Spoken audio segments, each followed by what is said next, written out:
రంగారెడ్డి జిల్లా Shamshabad airport police station పరిధిలోని రాళ్లగూడ వద్ద ఉన్న యూనియన్ బ్యాంకులో అగ్ని ప్రమాదం జరిగింది.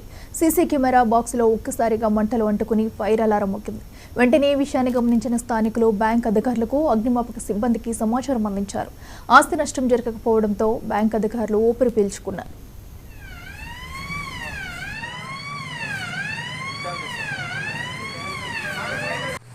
ఫోటో తీసుకున్నా.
గేదెపై కొందరు